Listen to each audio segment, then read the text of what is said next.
दोस्तों 90% traders market में prediction करते हैं और इसी वजह से उनको भयंकर लॉस का सामना करना पड़ता है। लेकिन अगर आपको चार्ट खुद बता दे कि ट्रेंड कब बदल रहा है तो सोचिए आपकी ट्रेडिंग कितनी आसान हो जाएगी।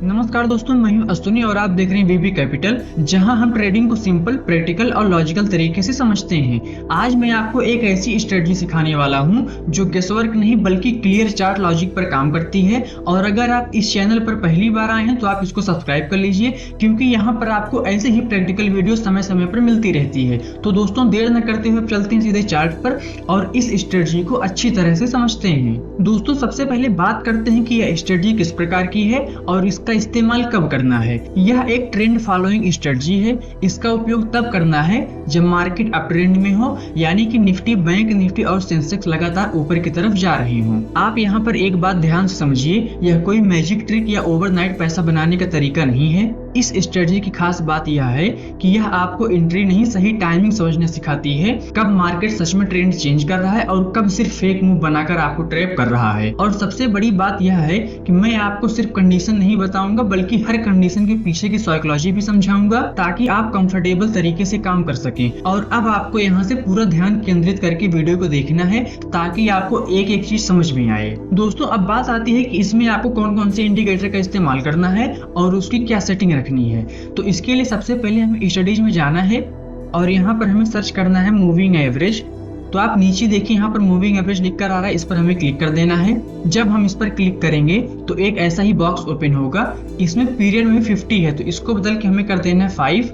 फील्ड में क्लोज ही रहेगा, टाइप में सिंपल ही रहेगा। इसका कलर है रेड से, इसको ऐसे ही रहने देंगे और इसको यहाँ से हमें डन कर देना है। और दूसरा इंडिकेटर भी हमें मूविंग एवरेज ही लेना होगा। तो यहाँ पर लिखा है मूविंग एवरेज, पर हम क्लिक कर देंगे और इसका पीरियड रहेगा 100 और इसका कलर हम कर देंगे ग्रीन से ताकि सही समझ में आए। फील्ड में क्लोज, टाइप में सिंपल और डन। और एक मूविंग एवरेज हमें यहाँ पर और लेना होगा, फिर से स्टडीज मूविंग एवरेज, और इसका पीरियड हमें कर देना है 200 यानी कि 200। फील्ड में क्लोज ही रहेगा, टाइप में सिंपल ही रहेगा। इसका कलर हम कर देंगे ब्लू से ताकि यह सही समझ में आए और यहाँ से हमें डन कर देना है। इसके बाद दोस्तों आपको आखिरी इंडिकेटर और लेना होगा। उसके लिए दोबारा से जाना है स्टडीज में और यहाँ पर आपको सर्च करना है सुपर ट्रेंड। नीचे आप देखें सुपर ट्रेंड लिखा है, इस पर क्लिक कर देना है। और इसकी सेटिंग भी आप एक बार समझ लीजिए। इसकी सेटिंग में पीरियड में जो 7 है इसको बदल के हमें कर देना है 10, मल्टीप्लायर में 3 रहेगा और यहाँ से हम इसे डन कर देंगे। इसमें आपको दोस्तों केवल इतने ही इंडिकेटर का इस्तेमाल करना है। और अब सबसे महत्वपूर्ण बात आती है कि इसमें आपको कौन से टाइम फ्रेम का इस्तेमाल करना है। तो अभी आप यहाँ पर देख सकते हैं मैंने 1 डे का टाइम फ्रेम लगा के रखा है और आपको भी 1 डे टाइम फ्रेम का ही इस्तेमाल करना है। दोस्तों अब आते हैं इसकी कंडीशन पर। इसमें आपको कौन कौन सी कंडीशन देखना है। तो इसकी सबसे पहली कंडीशन यह है कि आपको 1 डे टाइम फ्रेम पर एक ऐसी कैंडल देखना है जिसकी क्लोजिंग प्राइस उसकी ओपनिंग प्राइस से ऊपर होनी चाहिए, यानी कि वह कैंडल बुलिश हो। तो आप यहाँ पर इस कैंडल को देख सकते हैं। इस कैंडल की जो क्लोजिंग प्राइस है वो यहाँ पर है और इस कैंडल की जो ओपनिंग प्राइस है वो यहाँ पर है, यानी कि यहाँ पर ये कैंडल क्लियर बुलिश बनी हुई है। और यहाँ पर दोस्तों हमारी पहली कंडीशन मैच होती है। दोस्तों यहाँ पर आप एक इंपॉर्टेंट कॉन्सेप्ट समझ लीजिए। कई बार ऐसा होता है कि सुपर ट्रेंड कुछ वक्त के लिए रेड हो जाता है और ट्रेडर्स शॉर्ट एंट्री ले लेते हैं, लेकिन थोड़ी देर बाद प्राइस वापस ऊपर चला जाता है और सुपर ट्रेंड फिर से ग्रीन हो जाता है। इस सिचुएशन में बहुत से लोग ट्रैप हो जाते हैं। यह स्ट्रेटजी खास तौर पर इसी प्रॉब्लम को सॉल्व करने के लिए बनाई गई है। इसके बाद दोस्तों आपको अगली कंडीशन देखना है इस लेटेस्ट कैंडल के पीछे वाली 3 दिन पहले की कैंडल में, यानी कि 3 दिन पहले की अगर हम बात करें तो एक दिन ये है, दूसरा ये है, तीसरा ये है। इस तीसरी कैंडल में आपको ये देखना है कि इस तीसरी कैंडल का जो लो है वह सुपर ट्रेंड के नीचे होना चाहिए। तो इस चार्ट को हम थोड़ा सा यहाँ पर और बड़ा करेंगे ताकि और सही समझ में आपको दिखाई भी दे। लेटेस्ट कैंडल हमारी ये है और 3 दिन पहले की जो कैंडल है वो ये है। और इस कैंडल पर जो सुपर ट्रेंड की लाइन है वो यहाँ पर है और इस कैंडल का जो लो है वो सुपर ट्रेंड लाइन के नीचे यहाँ पर है। दोस्तों इसमें आपको ध्यान ये देना है कि उस तीसरी कैंडल का जो विक हो वह सुपर ट्रेंड लाइन के नीचे गया हो, लेकिन जो उसकी क्लोजिंग हो वह सुपर ट्रेंड के ऊपर होनी चाहिए। इसके बाद कंडीशन आपको लेटेस्ट कैंडल में देखना है कि जिस कैंडल पर अभी तक की सारी कंडीशन मैच हुई है उस कैंडल की जो क्लोजिंग हो वह 200 SMA के ऊपर होनी चाहिए। तो अगर आप यहाँ पर 200 SMA की लाइन देखते हैं तो यहाँ पर है ब्लू वाली और इस कैंडल की जो क्लोजिंग है वो यहाँ पर है, यानी कि लेटेस्ट कैंडल 200 SMA के ऊपर है। इसके बाद दोस्तों हम इस चार्ट को थोड़ा सा और छोटा करेंगे। इसके बाद आपको अगली कंडीशन देखना है कि इस लेटेस्ट कैंडल पर जो 100 की SMA है वह 200 SMA के ऊपर होनी चाहिए। तो अभी तक आपने देखा भी था 200 SMA की जो लाइन है वो यहाँ पर है और जो 100 SMA की लाइन है वो ग्रीन वाली है यहाँ पर है। यानी कि इस कैंडल पर दोनों में काफी ज्यादा अंतर दिखाई दे रहा है। यह एक तरीके से क्लियर अप ट्रेंड को कंफर्म करता है। इसके बाद दोस्तों अगली कंडीशन आपको वॉल्यूम में देखना है कि जिस कैंडल पर अभी तक की सारी कंडीशन मैच हो रही है उस कैंडल पर जो वॉल्यूम हो वह लगभग 1.5 लाख से अधिक होना चाहिए।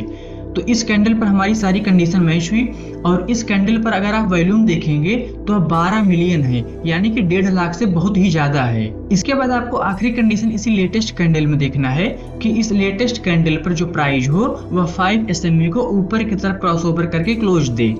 तो अगर आप इस कैंडल पर 5 SMA की लाइन देखेंगे तो यहाँ पर है और इस कैंडल की जो क्लोजिंग है वो इसके ऊपर है। दोस्तों यह एक तरीके से मूवमेंट का कंफर्मेशन देता है और जब ये सारी कंडीशन एक साथ मैच हो जाती है तब उस कैंडल की क्लोजिंग प्राइस के आसपास इसमें एंट्री की जाती है। और अब हम यहाँ पर समझेंगे कि सारी कंडीशन मैच होने के बाद इसमें हमें किस तरीके का मूवमेंट देखने को मिला है। तो इसके लिए हमें चार्ट को थोड़ा सा छोटा करना होगा ताकि पूरा चार्ट दिखाई दे और इसका मूवमेंट भी समझ में आए। अभी तक की सारी कंडीशन हमारी इस कैंडल पर मैच हुई है और इस कैंडल पर सारी कंडीशन मैच होने के बाद इसका अगर हम मूवमेंट चेक करेंगे तो इसके लिए हमें लेना है एक ट्रेंड लाइन और यहाँ से क्लिक करके इसके हायर पॉइंट पर ले जाना है। और इसमें आप देख सकते हैं सारी कंडीशन मैच होने के बाद इसमें हमें 62% का मूव देखने को मिला है। यानी कि दोस्तों केवल 35 दिनों में हमें इसमें 62% का मूव देखने को मिला है। और अगर हम इस मूवमेंट की बात करते हैं जो यहाँ पर 35 दिन दिखाई दे रहे हैं, इसको थोड़ा सा अगर और पीछे कर देंगे तो केवल 33 दिनों में भी हमको लगभग 62% का मूव दिखाई दे रहा है। अब यहाँ पर एक चीज आपको और समझनी है, जो आपने अभी देखा ये एक स्ट्रेटजी का कॉन्सेप्ट है, लेकिन असली गेम होता है इसे लाइव मार्केट में अप्लाई करना। और सबसे बड़ा कंफ्यूजन भी यही आता है कि मार्केट किस डायरेक्शन में है। इसीलिए मैं रोज निफ्टी और बैंक निफ्टी का मार्केट डायरेक्शन और इम्पोर्टेंट लेवल टेलीग्राम पर पहले से ही शेयर करता हूँ। तो अगर आप स्ट्रेटजी को यूज करते समय क्लियर डायरेक्शन चाहते हैं तो टेलीग्राम का लिंक डिस्क्रिप्शन में दिया गया है, वहां जाकर आप देख सकते हैं। और वहां पर जो कुछ भी मैंने शेयर किया है, जो भी सेटअप है, उसको यूट्यूब पर मैं नहीं दे सकता, इसीलिए आपको वहां पर टेलीग्राम पर जाकर देखना होगा। और मैं आपकी जानकारी के लिए दिखाना भी चाहता हूँ कि आप यहाँ पर देखिए निफ्टी में आज हमने जो लेवल शेयर किया था सुबह के टाइम में प्री मार्केट में, उसको आप यहाँ पर देख सकते हैं। निफ्टी में जो हमारा ब्रेकआउट लेवल था आज का वो यहाँ पर था और आप देख सकते हैं कि मार्केट इस ब्रेकआउट लेवल को ऊपर की तरफ ब्रेक किया है और हमारा जो दूसरा रेजिस्टेंस था यहाँ पर, इस दूसरे रेजिस्टेंस को ब्रेक करके कुछ ही ऊपर गया है और दोबारा से यहाँ से नीचे आ गया है।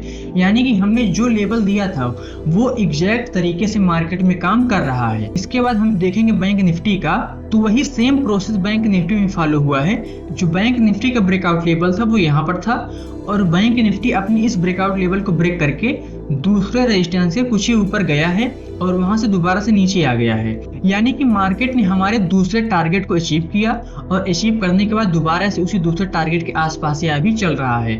मतलब दोस्तों मैं जो लेवल शेयर कर रहा हूँ वो एक्चुअल में मार्केट में काम करते हैं। इसके बाद दोस्तों हम आपको यहाँ पर एक कंपनी का चार्ट और दिखाएंगे कि जिसमें सारी कंडीशन मैच होने के बाद हमें किस तरीके का मूव देखने को मिला है। दोस्तों यह चार्ट है NTPC का और इसमें आप देख सकते हैं 7 अप्रैल को इसकी सारी कंडीशन यहाँ पर मैच हुई है। और सारी कंडीशन मैच होने के बाद अगर आप इसमें देखेंगे क्या मूव मिला है तो इसमें आप देखिए तो इसमें करीब 12% का मूव आपको दिखाई दे रहा है। यानी कि दोस्तों स्विंग ट्रेडिंग के लिए अगर हम बिल्कुल सेफ तरीके से काम करना चाहते हैं तो इस कॉन्सेप्ट को हम फॉलो कर सकते हैं। और दोस्तों इसकी मैंने जो पूरी कंडीशन अभी बताया है वो सारी कंडीशन यहाँ पर मैच हुई है। अगर आप पूरी कंडीशन और बेहतर तरीके समझना चाहते हैं तो वीडियो को आप दोबारा से देखिएगा, आपको पूरा समझ में आएगा कि हाँ वास्तव में कंडीशन मैच होने के बाद इसमें हमको अच्छा मूव दिखाई देता है। दोस्तों अभी तक आपको इसमें पूरी एंट्री क्लियर हो गई है, लेकिन अब हम बात करेंगे इसके स्टॉप लॉस की। तो आप जिस कैंडल पर एंट्री कर रहे हैं उस कैंडल का जो लो है, या तो आप उस लो के थोड़ा सा नीचे अपना स्टॉप लॉस लगा सकते हैं, या फिर जो यहाँ पर सुपर ट्रेंड की लाइन जा रही है आप इस सुपर ट्रेंड लाइन को भी स्टॉप लॉस के तरीके इस्तेमाल में ले सकते हैं। और अगर टारगेट की बात की जाए तो जितना बड़ा आपका स्टॉप लॉस होगा उससे कम 2 गुना आपको टारगेट लेकर चलना चाहिए। यानी कि आपका रिस्क रिवार्ड 1:2 का हमेशा रहेगा, जो कि आपके लिए बहुत ही फायदेमंद साबित हो सकता है। दोस्तों जैसा कि आपने अभी एग्जाम्पल में देखा है, इन स्टॉक में कंडीशन कंडीशन मैच होने के बाद स्टॉक अच्छी तरीके से अपसाइड का मूव किया है। लेकिन ध्यान ये रखना है, यह एक हिस्टोरिकल डाटा है, ऐसा जरूरी नहीं है कि हर बार फ्यूचर में भी सेम रिजल्ट मिले।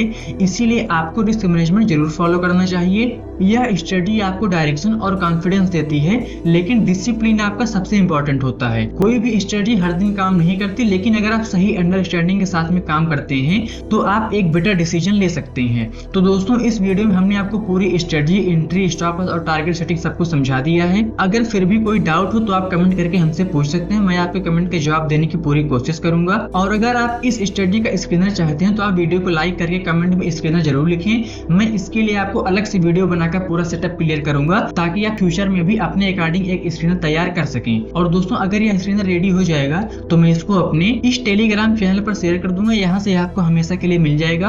और अगर आप टेलीग्राम पर आएंगे तो यहाँ पर आपको एक मैसेज भी दिखाई देगा, जो कि मैंने लेबल से जुड़ा हुआ शेयर किया था। अगर आप इस मैसेज को देखते हैं, पढ़ते हैं, समझते हैं तो आपको इसमें समझ में आएगा कि हाँ, वास्तव में मार्केट से कुछ पैसा बनाया जा सकता है। दोस्तों, आशा करता हूँ कि आपको ये वीडियो पसंद आई होगी। अगर आपको वीडियो पसंद आई है तो वीडियो को लाइक करके चैनल को सब्सक्राइब करना ना भूलें। साथ ही बेल आइकन प्रेस करके नोटिफिकेशन ऑन कर लें, ताकि हमारी हर नई वीडियो की जानकारी आपको सबसे पहले मिले। तो दोस्तों, आज की वीडियो में बस इतना ही। फिर मिलते हैं अगली वीडियो में एक और टॉपिक के साथ। तब तक के लिए नमस्कार। आप देखते रहिए वीबी कैपिटल। आपका दिन मंगलमय हो।